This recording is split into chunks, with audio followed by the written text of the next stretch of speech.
Le Commonwealth est une grande famille de 54 États qui interagissent, et c'est un point important, sur un principe d'égalité et de respect réciproque, notamment sur leur souveraineté nationale. À l'heure où je parle, je peux dire que le Gabon est en très bonne voie pour adhérer à l'organisation du Commonwealth.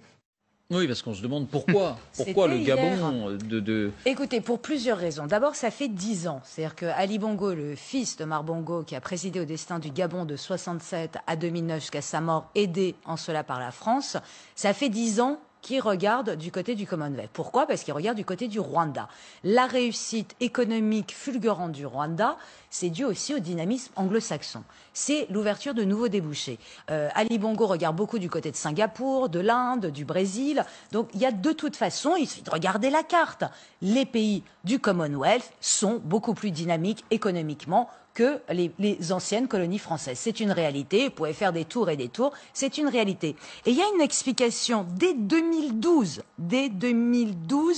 l'ancien porte-parole de la présidence, Alain-Claude Bilibainze, vous allez voir ce qu'il disait, et je trouve que ça résume parfaitement le pourquoi de cet engagement. Le Gabon veut se développer et s'offrir les meilleures opportunités. Quand vous sortez de l'espace francophone, si vous ne savez pas l'anglais, vous êtes quasiment handicapé. Les scientifiques français font des publications en anglais, alors que les Africains sont devenus pratiquement les seuls à intervenir en français. Si les Français eux-mêmes vont vers l'anglais, pourquoi voudriez-vous que le Gabon se l'interdise?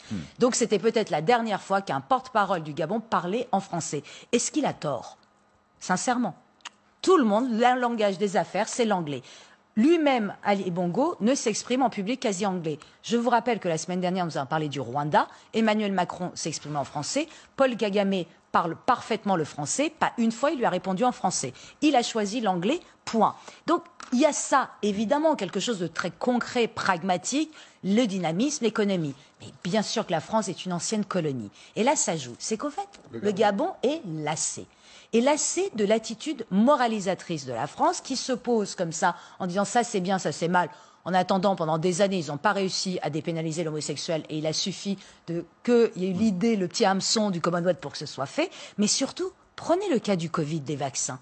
La France n'a pas d'envoyer une dose. Ce sont les Chinois qui ont envoyé les doses. Là, vous voyez l'arrivée des vaccins chinois et les Russes, juste derrière, ils ont signé. Le Gabon se fait vacciner à 100% par les vaccins chinois et russes. Qu'ils ne soient pas efficaces, qu'importe, le symbole est là. La France moralisatrice, mais incapable d'envoyer des vaccins. Pire, le Gabon ambitionne de faire du tourisme de conférences et de sport. Pour ça, elle a besoin d'hôtels et d'infrastructures.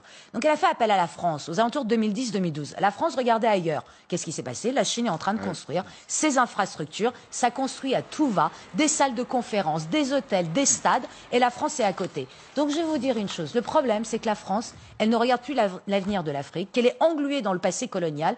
Et ça, c'est dû en partie à tout ce discours racialiste, décolonial, qui fait qu'à chaque fois qu'on parle de l'Afrique, on parle du passé, alors que les anglo-saxons qui ont été aussi colonisateurs, ils regardent vers l'avenir. Voilà la solution. Merci à vous.